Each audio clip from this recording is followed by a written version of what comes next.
Hello everyone, my name is Athiya Zanab and you are watching my channel Best Explanation Point. Today I'm going to explain a poem entitled I Know Why the Caged Bird Sings by Maya Angelou. First of all, let's understand the title. The title is I Know Why the Caged Bird Sings. Obviously, I refers to Maya Angelou, the poet of the poem.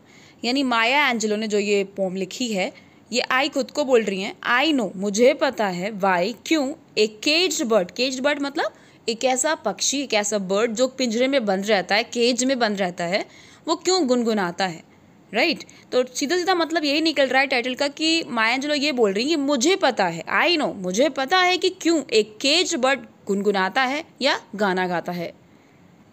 तो outwardly यानी बाहर से या verbal meaning कह सकते हैं title का यही है जो मैंने अभी आपको बताया, लेकिन इसका एक हिडन मीनिंग है। अब वो हिडन मीनिंग क्या है, इसके लिए आपको ये समझना होगा ये पूरी की पूरी पोम एक सिंबॉलिक पोम है। अब ये सिंबॉलिक पोम क्या होती है, हर पोम सिंबॉलिक नहीं होती है। आपने बहुत सारी पोम्स पढ़ी हैं अपने बुक में, वो ज़्यादातर पोम सिंबॉलिक नहीं है, ठीक है। ये एक सिंबॉलिक पोम है। सिंबॉलिक पोम का मतलब होता है अगर किसी पोएट के साथ कोई मिस हैपनिंग, कोई बुरा एक्सपीरियंस उसका रहा है और वो अपने बुरे एक्सपीरियंस को किसी से एक्सप्रेस नहीं कर पा रहा है, डायरेक्टली नहीं बता पा रहा है मेरे साथ ये बहुत बुरा हुआ, पूरे वर्ल्ड को वो बताना चाहता है बट वो नहीं बता पा रहा है किस तरीके से, तो अपने उसी एक्सपीरियंस को किसी और एग्जाम्पल के ज़रिए दूसरों के सामने रिप्रेजेंट करना, एक्सप्रेस करना, इसको कहते हैं सिम्बोलिज्म का यूज़ करना। यानी कि माया एंजेलो ने अपने साथ हुए एक्सपीरियंसेस को शेयर करने के लिए सिंबलिज्म का सहारा लेकर इस पोम को कंपोज किया है। तो सबसे पहले आपको ये जानने की ज़रूरत है कि माया एंजेलो के साथ ऐसा क्या हुआ था जिसकी वजह से उन्होंने इस पोम को कंपोज किया, राइट। तो सबसे पहले आपको ये पता होना चाहिए कि she was an African American. तो बहुत पहले जब अफ्रीका से स्लेव्स को बाकायदा ख़रीदा जाता था, अमेरिका में उनसे काम लिया जाता था, रेसिज्म पीक पर था। रेसिज्म किसे कहते हैं, गरीब अमीर में जो डिफरेंसेस है, ब्लैक वाइट में जो डिफरेंसेस है, या गुलाम और मालिक में जो डिफरेंसेस लोगों ने फेस किए उसे कहते हैं रेसिज्म, राइट। तो ये रेसिज्म पर ही पोम है पूरी। तो इन्होंने रेसिज्म को फेस किया है, किसने, माया एंजेलो ने। इसके अलावा जब वो 3 साल की थी, इनके पेरेंट्स में डिवोर्स हो गया था, इनकी मम्मा ने इनको नानी के पास भेज दिया था। तो ये बड़ी हुई हैं अपनी नानी के पास ही, अपने बड़े भाई के साथ ही इनकी परवरिश हुई। बड़ा भाई और ये नानी के पास रहते थे। तो 3 साल की उम्र में माँ से अलग होना ये भी बहुत बड़ी बात थी इनके लिए, बहुत बुरा उन्होंने वक्त देखा। इसके अलावा जब माया एंजेलो 8 इयर्स की हो गई थी, इनका रेप भी हुआ था, यानी सेक्चुअली असॉल्ट हुआ था इन पर। और वो सेक्चुअली असॉल्ट करने वाला कौन था, मिस्टर फ्रीमैन। और आपको ये जान के बड़ी हैरत होगी कि मिस्टर फ्रीमैन कौन थे। मिस्टर फ्रीमैन एक्चुअली इनकी माँ के, जिन्होंने इनको छोड़ दिया था बचपन में, उनके बॉयफ्रेंड थे, लिव इन बॉयफ्रेंड थे। तो माँ के लिव इन बॉयफ्रेंड का मतलब हो गया माया एंजेलो के फादर। तो एक तरीके से रेप बाय फादर।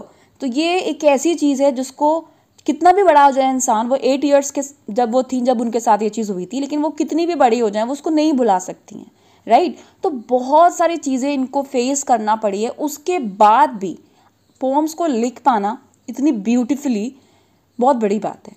तो माया एंजेलो ने इसी वजह से इन सब बातों को शेयर करने के लिए एक पोम लिखी कि आई नो, मैं महसूस कर सकती हूँ, मुझे पता है कि एक केज बर्ड क्यों गुनगुनाता है। तो अब आपको ये समझ में आ रहा होगा यहाँ पे केज्ड बर्ड एक सिंबल के तौर पे यूज़ किया है उन्होंने, वो एक नॉर्मल एक बर्ड की बात नहीं करी। हालांकि हाँ, बर्ड के बारे में भी हमें सोचना चाहिए कि बेचारा वो पूरे टाइम जब वो पिंजरे में रहता है तो वो उसको कितना बुरा लगता होगा।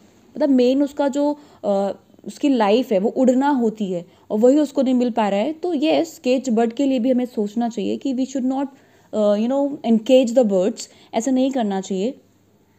But here in this poem Maya Angelou ने जो केज्ड बर्ड यूज़ किया है वो ब्लैक कम्युनिटी के लिए किया है, और जो फ्री बर्ड आया है यानी कि जो आज़ाद पक्षी होते हैं वो उन्होंने सिंबल के तरीके से यूज़ किया है वाइट कम्युनिटी के लिए। एक फ्रेज यूज़ हुआ है पोम में, क्लेम द स्काई, और ये यूज़ हुआ है फ्री बर्ड के लिए, यानी कि जो फ्री बर्ड हैं वो पूरे स्काई पे अपना क्लेम करती हैं। तो ये एक्चुअली बात हो रही है वाइट कम्युनिटी की, कि वाइट कम्युनिटी पूरी ज़मीन को, पूरे लैंड को, हर चीज़ पर अपना राइट समझते हैं, अपना क्लेम समझते हैं कि हर चीज़ उनकी है। और बेचारे जो ब्लैक कम्युनिटी है, जस्ट बिकॉज वो काले हैं, जस्ट बिकॉज वो अनएजुकेटेड हैं, तो उनका क्या कुछ भी नहीं है। तो ये लोग ऐसा क्यों कर रहे हैं वाइट कम्युनिटी? जस्ट बिकॉज इनके पास फ्रीडम है। अगर फ्रीडम इनको मिल जाए, किसको? ब्लैक कम्युनिटी को, तो ये भी दिखाए, ये भी क्लेम कर सकें चीज़ों पर। आई विश आपको ये क्लैरिटी हो रही होगी कि किस तरीके से उन्होंने सिंबलिज्म का यूज़ करते हुए पूरी पोम को लिखा है। तो इस तरीके से हम देख सकते हैं कि इस पोम में क्या क्या थीम्स हैं। तो पहली तो रेसिज्म, मैंने अभी आपको बता दिया। दूसरा सेक्स, जेंडर, सेक्सुअलिटी, ये मैंने आपको बताया कि इनके साथ जो हुआ था 8 ईयर्स के एज में। और जेंडर वर्ड क्यों यूज़ किया गया है यहाँ पर? वो इसलिए क्योंकि ये अपने आप को, उनके साथ ऐसा जब हो गया था, ऐसा केस जब हो गया था, तो उन्होंने ये सोचना स्टार्ट कर दिया था कि भाई मैं जो स्टोरीज़ पढ़ती हूँ उसमें हीरोज़ अक्सर मेल होते हैं, तो मुझे भी एक मेल पैदा होना चाहिए था, मैं फालतू में एक फ़ीमेल हो गई। इस तरीके के भी ख्यालात इनके दिमाग में आने लगे थे, राइट। तो इस वजह से सेक्स, जेंडर, सेक्सुअलिटी इसकी एक थीम हो गई। तीसरी है लैंग्वेज। इनकी नानी ने इनको बोला कि भले ही तुम्हारा रंग कैसा भी हो और तुम देखने में नहीं अच्छी हो, तो लेकिन तुम्हारे पास लैंग्वेज तो बहुत अच्छी है तुम्हारी, तो अपने लैंग्वेज के जरिए अपने दर्द को, अपने पेन को एक्सप्रेस कर सकती हो, राइट। तो तीसरी थीम क्या हुई? लैंग्वेज। नेक्स्ट थीम हो सकती है रिलीजन। कैसे? क्योंकि ये जो पोम कंपोज करी है माया एंजेलो ने, इसके कहीं ना कहीं पीछे रिलीजन का बहुत ही कॉम्प्लेक्स रोल रहा है। हमेशा माया एंजेलो को उनकी नानी डराया करती थी कि तुम अगर बाइबल में लिखी हुई चीज़ों को फॉलो नहीं करोगी, या चर्च नहीं जाओगी, या रूल्स को फॉलो नहीं करोगी, तो तुम्हें पनिशमेंट मिलेगा गॉड से, राइट। तो इस तरीके से उनके दिमाग में बहुत ही अजीब तरीके से ख्यालात आने लगे थे कि ना मेरी जो आउटर लाइफ है वो अच्छी हो रही है, अगर मैं गॉड से भी कनेक्शन मांग रही हूँ तो उसमें भी मुझे डराया जा रहा है, पनिशमेंट मुझे मिलेगी, तो मैं जाऊँ तो जाऊँ कहाँ, यानी करूँ तो करूँ क्या। तो इस तरीके से उनके सामने एक ऐसी सिचुएशन आ गई थी कि उनके पास एक ही चाह रहा था कि वो अपनी बातों को अपने पोम्स के जरिए ही एक्सप्रेस कर पाएँ। नेक्स्ट इस फैमिली में आपको पहले बता चुकी हूँ कि 3 साल की उम्र में इनको अपनी नानी के साथ रहना पड़ा था। इसके बाद जब इनकी रीयूनाइट हुआ था मदर से, तो उसके फ़ौरन बाद इनका रेप हो गया। तो बहुत ज़्यादा कॉम्प्लेक्सिटीज़ इन्होंने देखी अपनी लाइफ में। इसके बाद होम एंड डिस्प्लेसमेंट भी इसी में कवर हो जाता है कि 3 साल की उम्र में उनको अपनी माँ से अलग होना पड़ा था। तो यानी ये सब पीछे रीज़न है जिस वजह से माया एंजेलो ने इस पर्टिकुलर पोम को लिखा है। यानी ये सारी चीज़ें वो एक्सप्रेस करना चाहती हैं, शेयर करना चाहती हैं जो उन्होंने फेस करी। और मैं एक बात यहाँ पे आपको बता दूँ, माया एंजेलो के पास तो चलो एबिलिटीज़ थी कि उन्होंने एक्सप्रेस कर दिया, टैलेंट था अपनी बात को कहने का, सिंबलिज्म के जरिए ही भले ही, लेकिन बहुत सारी लेडीज़, बहुत सारी फीमेल्स और बहुत सारे मेल्स भी, यानी कुल मिला के ब्लैक कम्युनिटी ने इतना ज़्यादा हार्डशिप्स को सफ़र किया है। मतलब ऑल ओवर सभी की बात है ये, कहीं ना कहीं कुछ पॉइंट्स इसमें कम होंगे, कुछ लोगों ने कम सफ़र किया होगा तो कुछ लोगों ने ज़्यादा सफ़र किया होगा। तो कुल मिला के इन्होंने अपनी सफरिंग्स के ज़रिए पूरी की पूरी ब्लैक कम्युनिटी के सफरिंग्स को क्या किया है? शेयर किया है। इसके बाद बात करते हैं मैसेज की कि भाई पोम में मैसेज क्या दे रही है। देखिए, मैसेज और टाइटल बहुत ज़्यादा ही कनेक्शन है दोनों में। देखिए, माया एंजेलो यही कहना चाहती हैं कि भले ही आपके पैर बांध दिए जाएं, भले ही आपके पास फ्रीडम ना हो, लेकिन आपका मुंह तो किसी ने नहीं बांधा है ना। यानी आप अपने माउथ के ज़रिए, आप अपने लिप्स के ज़रिए अपनी आवाज़ को रेज कर सकते हैं। You can raise your voice and we should never feel hesitation for raising our voices. ठीक, कभी ना कभी तो वक्त बदलेगा। अगर हम वॉइस रेज नहीं करेंगे तो फिर कैसे बदलाव आएगा। तो जिस तरीके से एक केज बर्ड फ्रीडम ना होने के बाद भी इतना ब्यूटीफुल सॉन्ग गा सकता है, तो वैसे ही हमें भी अपनी वॉइस को क्या करना चाहिए? रेस करना चाहिए। अगर हम वॉइस रेस नहीं करेंगे तो जो भी हमारे ऊपर वाइट कम्युनिटी है या हमसे बड़े लोग हैं जो पावरफुल हैं, वो हमको सप्रेस करते चले जाएंगे और हम और ज़्यादा वीकर सोसाइटी बनते चले जाएंगे। तो यानी मैसेज यही निकलता है कि जब एक बर्ड फ्रीडम ना होने के बाद भी होपफुली, एक होप रखते हुए, उम्मीद से अच्छा गुनगुना सकता है, तो हम भी अपने अंदर होप रख सकते हैं और अपनी वॉइसेस को रेज कर सकते हैं। Now let's understand stanza-wise explanation. The free bird leaps on the back of the wind and floats downstream till the current ends. तो ओपनिंग लाइंस में ही फ्री बर्ड की फ्रीडम को माया एंजेलो ने एक्सप्रेस किया है।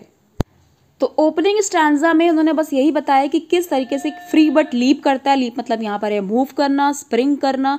किस तरीके से स्प्रिंग करता है? ये उड़ता है आसमान में विंड के जरिए, यानी विंड के बैक पे बैठ के ये फ्रीडम को महसूस करता है, उड़ता है अच्छे से, एंड फ्लोट्स डाउन स्ट्रीम, और नीचे की ओर आने लगता है। कब? Till the current ends. Current यहाँ पे बोला जा रहा है हवा को। तो जब हवा काम होने लगती है, धीरे होने लगती है, एंड होने लगती है, तो ये नीचे की ओर आता है। तो ये किस तरीके से वो एंजॉय करता है उड़ने को, यानी अपनी फ्रीडम को एंजॉय करता है, वो यहाँ पे एक्सप्रेस किया गया। आगे बोला जा रहा है and dips his wings in the orange sun rays, यानी जब हवा कम होने लगती है, काम हो जाती है, तो सन निकल आता है, तो सनरेज जो कि ऑरेंज कलर की सनरेज होती हैं, तो ऑरेंज कलर के सनरेज में ये अपने विंग्स को अगेन डिप करता है, यानी फ्लैप करता है, and dares to claim the sky.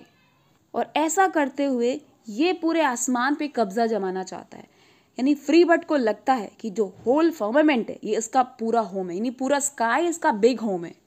तो आउटवर्डली हमको ये लग रहा है कि फ्री बर्ड की फ्रीडम को एक्सप्रेस किया है, जबकि सेकेंड हिडन मीनिंग ये है कि किस तरीके से वाइट कम्युनिटी जिनको फ्रीडम मिली हुई, अपने वो फ्रीडम के जरिए सब चीज़ों पे डोमिनेंट होते जा रहे हैं और ब्लैक कम्युनिटी को अपना स्लेव करते चले जा रहे हैं। उनको लगता है कि सब चीज़ उनकी है। तो यहाँ बहुत बड़ा कमेंट है कॉलोनाइजेशन पर, जिस तरीके से ये जो अमेरिकन्स थे इन्होंने कई सारे ट्राइब्स की ज़मीनों को हथियाया, उनको डरा के धमका के कि हमारे आदमी ज़्यादा हैं, तुम कुछ भी नहीं कर सकते हो, तुम्हें अपनी ज़मीनें खाली करनी पड़ेगी। तो आपको ये सब पता होगा, अगर आपने चीफ सियाटल स्पीच सुनी है, तो बहुत सारे ट्राइब्स को जो कि साउथ अफ्रीका से बिलोंग करती थी, यानी ब्लैक अफ्रीकन्स को इन्होंने अपना स्लेव बनाया, उनकी ज़मीनों को खाली कराया। तो कुल मिला के वाइट कम्युनिटी अपनी फ्रीडम के बेसिस पे कुछ भी कर सकते हैं, जिस तरीके से फ्री बर्ड पूरे स्काई को अपना बिग होम समझता है। Coming to next stanza, but a bird that stalks down his narrow cage can seldom see through his bars of rage. Stalk down एक phrasal verb है जिसका मतलब होता है to walk or to move angrily, और when you want to show that you are offended, आपको बुरा लग रहा है, आप ये शो करना चाहते हो अपने मूवमेंट के जरिए, गुस्से में चलकर, उसे कहते हैं स्टॉक डाउन। तो here in the second stanza, Maya Angelo contrast the situation, जैसे अभी उन्होंने ऊपर बताई थी फ्री बर्ड की, उससे बिल्कुल कंट्रास्ट बता रही हैं कि जो केज्ड बर्ड है, it tries to go after his cage in vain and it stalks down, यानी ये बहुत ही गुस्से में मूव करता है। जिस तरीके से एक फ्री बर्ड कैसे मूव कर रहा था अभी आपने ऊपर पढ़ा, लेकिन एक केज बर्ड कैसे चल रहा है, इट स्टॉक्स डाउन, ये गुस्से में टहल रहा है इधर से उधर। Why? Because its cage is narrow, इसका केज कैसा है, नैरो है। यानी जिस तरीके से फ्री बर्ड को पूरा स्काई उसका बिग होम लग रहा था, यहाँ पर एक केज्ड बर्ड का जो घर है वो एक छोटा सा नैरो केज के तरीके से है। यानी ब्लैक कम्युनिटी के बारे में बताया जा रहा है कि ब्लैक कम्युनिटी को शेल्टर्स दे दिए गए थे उनकी लैंड्स के बदले में, यानी ब्लैक कम्युनिटी की लैंड्स को वाइट अमेरिकन्स ने ले लिया था और छोटे छोटे घर दे दिए गए थे इन लोगों को। तो यही एक्सप्रेस करना चाह रही हैं वो कि एक ऐसा बर्ड जो अपने एक नैरो केज में क्या कर रहा है, स्टॉक डाउन कर रहा है, यानी बहुत ही एंग्रीली मूव कर रहा है, और it can seldom see, seldom मतलब होता है ना के बराबर, यानी it can never see through his bars of rage. Bars यहाँ पे सलाखों को बोला जा रहा है केज की, तो यानी इस पिंजरे से बाहर वो कुछ देख ही नहीं सकते, यानी उसकी दुनिया वहीं तक लिमिटेड है। ओके, तो कहने का मतलब ये है कि ब्लैक कम्युनिटी को फ्रीडम ना देने की वजह से वो रेज में भर गया। रेज कहते हैं फ्रस्ट्रेशन को, यानी ब्लैक कम्युनिटी के जो रुकावट आ रही है वो उनका फ्रस्ट्रेशन आ रहा है।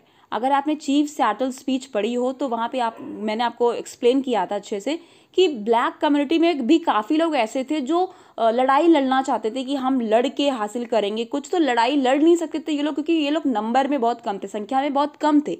तो इस वजह से फ्रस्ट्रेशन की वजह से भी काफ़ी कुछ इन लोग आगे नहीं बढ़ पा रहे थे black community. Next lines are his wings are clipped and his feet are tied. Wings are clipped means the freedom of the caged bird is taken away. उसकी freedom को छीन लिया गया, wings काट दिए गए, उसके remove कर दिए गए का मतलब क्या हुआ? The freedom is taken away from the black community and his feet are tied. That means now the black people are not able to do anything because they are slaves. They are not given the opportunities. So he opens his throat to sing. इसी वजह से जो free bird है उसके पास, बेचारे के पास जब कुछ ऑप्शन नहीं बचा है तो एक लास्ट होप बचती कि कभी तो मैं इस पिंजरे से बाहर निकलूंगा। तो इस उम्मीद में वो क्या कर रहा है, गाना गाता है, ठीक है, और ब्यूटिफुली गाता है, राइट। तो this singing seems to be his only achievement in life. Moving to next stanza, the cage bird sings with fearful trill of the things unknown but long for still. Trill कहते हैं music को, note को, जो birds धुन use करते हैं गुनगुनाने के लिए, गाने के लिए, उसे कहा जा रहा है ट्रिल। तो केज बर्ड जिस तरीके से गा रहा है उसकी आवाज़ में एक फियर है। तो यहाँ जो फियरफुल ट्रिल यूज़ हुआ है ये ब्लैक कम्युनिटी के फियर को शो कर रहा है। ब्लैक कम्युनिटी में कई सारे लोग ऐसे थे जो वाइट कम्युनिटी से बहुत ज़्यादा डरते थे। उनको लगता था कि अगर हम वॉइस रेस करेंगे या कुछ भी बोलेंगे तो हमारे सफरिंग्स और ज़्यादा बढ़ जाएंगे। और होता भी ऐसा ही था। काफ़ी सारे लोगों ने, जिसने भी आवाज़ उठाई जाती थी अगर, तो उनकी आवाज़ को दबा दिया जाता था, राइट। तो ये फियरफुल ट्रिल केज बर्ड का आपको समझ आ रहा होगा, ब्लैक कम्युनिटी के लिए यूज़ किया गया है, उनके जो फियर था वाइट कम्युनिटी से। थर्ड लाइन है ऑफ थिंग्स अननोन, उसका कनेक्शन है द बर्ड सिंग से। पहली लाइन से the cage bird sings of things unknown, that means he is singing of something that is unknown to him. Cage bird ऐसी चीज़ के बारे में गुनगुना रहा है, यानी ऐसी चीज़ को एक्सप्रेस करना चाह रहा है जिसको उसने कभी महसूस नहीं किया है, अननोन, स्ट्रेंज है उसके लिए। यानी फ्रीडम की बात हो रही है, ही is singing of freedom, something he does not have, जो उसके पास नहीं है। बट लॉन्ग फॉर स्टिल मतलब he dreams of it. Long मतलब यहाँ पर विश करना, चाहना, he wants to achieve it, right. So he sings about the same, but there is fear in his voice also, we can see. He had never known what freedom taste is like, उसको नहीं पता है कि freedom होती कैसे, but he hopes to have it for his own, वो चाहता है कि उसे भी फ्रीडम मिले। लॉन्ग फॉर स्टिल का मतलब यही है कि he wants to achieve freedom for his own. Next lines are and his tune is heard on the distant hill for the caged bird sings of freedom। तो आगे बताया जा रहा है कि this caged bird is not singing for himself only, अपने लिए नहीं गा रहा है, but his voice, tune का मतलब है voice, his voice is heard, it can be heard, कहाँ पर? From the distant places, दूर दूर places तक भी उसकी आवाज़ पहुँच रही है, on the hills, और वहाँ पे किसको इंस्पायर कर रही है? फॉर द केज्ड बर्ड, यानी दूसरे जो केज्ड बर्ड है, यानी it inspires others to dream of freedom. तो यही वो कहना चाह रही कि मेरे इस पोम के ज़रिए, मेरे इन वर्ड्स के ज़रिए, मेरी तरीके से जो लोग हैं जो सफरिंग्स को बियर कर रहे हैं वो भी जागे, वो भी वॉइस को रेज करें, अपने एक्सपीरियंसेस को शेयर करें, right. So this song of cage bird inspires others also to dream of freedom. So in this way the caged bird doesn't sing of sadness only fear is not present in his voice, but he sings of hope, inspiration for others to dream about freedom. Moving to next stanza, the free bird thinks of another breeze and the trade wind soft through the sighing trees, and the fat worms waiting on a dawn bright lawn, and he names the sky his own। Free bird सोचता है किस बारे में? Another bridge, bridge के बारे में। तो free bird bridge के बारे में क्यों सोचता है? इस स्टैंजा के जरिए पोएट हमसे ये कहना चाह रही है कि जिसके पास भी फ्रीडम होती है, he can see the beauty of this world, right. इसी तरीके से फ्री बर्ड हमेशा अपने कंफर्टेबल ब्रीज के बारे में सोचा करता है। ब्रीज जितना कंफर्टेबल होगी उतनी उसकी उड़ान ऊपर होगी, उतनी ज़्यादा वो फ्रीडम एंजॉय कर पाएगा अपनी, राइट। तो वो हमेशा किस बारे में सोचा करता है? फ्री बर्ड के बारे में। और किसके बारे में? ट्रेड विंड्स के बारे में, जो हवाएं चलती हैं किससे होती हुई? ट्रीज से होती है। और ट्रीज को क्या बोला जा रहा है? साइंग। साइंग किसे कहते हैं? आह भरती हुई। तो यहाँ पे ट्रीज को साइंग क्यों कहा गया है? बहुत सारे क्रिटिक्स ने ये रिमार्क दिया है कि ट्रीज को भी बताया गया है कि trees are also tied to the ground, they also feel lack of freedom, right. तो इस वजह से ट्रीज को भी क्या बोला गया? साइंग। यानी साइंग ट्रीज से गुजरती हुई हवा के बारे में हमेशा फ्री बर्ड सोचा करता है, यानी अपने कम्फर्ट्स के बारे में सोचा करता है। और इसके अलावा वो वॉर्म्स यानी कीड़े जो खाता है फ्री बर्ड, जो उसका खाना होता है, वो उस बारे में सोचा करता है, राइट। जो उसको आसानी से कहाँ मिल जाते हैं? ब्यूटीफुल लॉन में, जहाँ वो आराम से उड़ सकता है और उसे खा सकता है, यानी उसको फ्रीडम है हर चीज़ की। और इस तरीके से वो पूरे स्काई को, यहाँ पे स्काई रेफर्स टू यूनिवर्स, यानी पूरे यूनिवर्स पर अपना कब्जा जमाता है, यानी उस पर क्लेम करता है, उसको अपना डोमेन समझता है। तो ये आउटवर्ड मीनिंग हो गया, लेकिन कमेंट ये वाइट अमेरिकन्स पर ही हो रहा है। खास यहाँ पे जो ट्रेड विंड्स यूज हुआ है उस पर आप बहुत ध्यान दीजिएगा। यहाँ पे trade winds refer to trade routes. Actually यहाँ भी कमेंट हो रहा है वाइट अमेरिकन्स पे। ये जो वाइट अमेरिकन्स थे ट्रेड रूट्स के जरिए ही, ट्रेड विंड्स के जरिए, यानी समुद्री व्यापार करते थे, वहाँ से अफ्रीका से गुलामों को खरीद कर लाया जाता था। तो यही ट्रेड विंड्स उसी को दिखा रही है, उसी कंडीशन को शो कर रही है, किस तरीके से वहाँ से सामान लाया जाता था। बाकी डिस्क्रिप्शन मैंने स्क्रीनशॉट में दे रखा है, आपको खुद से एक बार और पढ़ लीजिएगा। तो यहाँ पे सिर्फ जानने वाली बात यह है कि इस स्टैंजा में भी कुल मिला के वाइट अमेरिकन्स पर ही कमेंट किया गया है। Moving to next stanza, but a caged bird stands on the grave of dreams. Grave कहते हैं कब्र को, यानी ड्रीम्स की कब्र पे बर्ड बैठा हुआ है। इसका मतलब क्या हुआ? इसका मतलब ये हुआ कि जो केज्ड बर्ड है उसके जो ड्रीम्स हैं दे आर डेड, यानी कि dreams of caged bird are dead. और नेक्स्ट लाइन में एक फ्रेज यूज हुआ है नाइट मेयर स्क्रीम। तो नाइट मेयर का मतलब होता है डरावने सपने, और स्क्रीम मतलब क्या होता है? चिल्लाना, shout. So nightmare scream here is the shout of the caged bird who is having a frightening dream of never getting its freedom from its confinement। यानी कि जो कैद उसको मिली हुई है उसको ऐसा लगता है कि उससे उसको कभी रिहाई मिलेगी ही नहीं, इस वजह से उसको क्या आ रहे हैं? नाइटमेयर्स आ रहे हैं, इस वजह से वो चिल्ला रहा है। और स्क्रीम का मतलब यहाँ पे वही है जो सॉन्ग वो गा रहा है, यानी जो भी गाना वो गा रहा है उसी को बोला जा रहा है। और यहाँ पे जो शैडो वर्ड यूज हुआ है ना उसका भी मीनिंग क्या है देखिएगा। Shadow gives a sense that it is powerless. Who is powerless? Cage bird is powerless. तभी तो ऐसा लग रहा है कि वो एक परछाई बन के रह गया है और दूसरों को उसकी चीख समझ ही नहीं आ रही है। अगर वो चिल्ला रहा होता, बर्ड इटसेल्फ चिल्ला रहा होता, तो शायद लोग उसकी आवाज सुन पाए। यानी वो एक शैडो बन के रह गया है इस पिंजरे में। अंडरस्टैंडिंग? तो शैडो का मतलब यहाँ पे क्या है? पावरलेस। और ग्रेव ऑफ ड्रीम्स का मतलब मैंने आपको बताया, हिज ड्रीम्स आर डेड। और नाइट में स्क्रीम भी मैंने आपको बताया।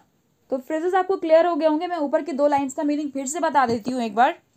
इससे पहले वाले स्टैंजा में हमने फ्री बर्ड के बारे में पढ़ा कि वो हमेशा ब्रीज के बारे में सोचता है, फैट जो वॉर्म है वो उसका वेट कर रहे हैं, यानी फूड भी उसके लिए तैयार है। लेकिन केज बर्ड की क्या कंडीशन है? He is not free, he can not fly in the sky, he is a prisoner. इस वजह से उसके ड्रीम्स क्या हैं? डेड है। ऐसा मालूम पड़ता है कि his dreams are dead. And the songs he sings, और जो गाने वो गा रहा है, it is more adverse than a nightmare. बिल्कुल नाइटमेयर के तरीके से महसूस हो रहे हैं क्योंकि कोई उसकी आवाज को सुनने वाला नहीं है। यहाँ पे अगेन कमेंट किया जा रहा है कि जो ब्लैक अफ्रीकन थे उनकी आवाज को कोई सुनने वाला नहीं था, राइट। लास्ट 2 लाइन्स पहले भी रिपीट हो चुकी है कि हिज विंग्स आर क्लिप्ड, मतलब his freedom is taken and he can not fly because his feet are tied. That is why it is his last hope to sing a song, that's why he uses his throat to sing. तो इस line के जरिए बस यही बताना चाह रही है माया एंजेलो कि even after so many adversities in the life of a caged bird, फिर भी वो होप रखे हुए कि शायद कभी फ्रीडम उसके हाथ आएगी। लास्ट स्टैंजा और स्टैंजा नंबर 3 बिल्कुल सेम है, जिसको मैं पहले एक्सप्लेन कर चुकी हूँ। How did you find the video? Let me know in the comment box. Do like, share and subscribe. Thank you for watching.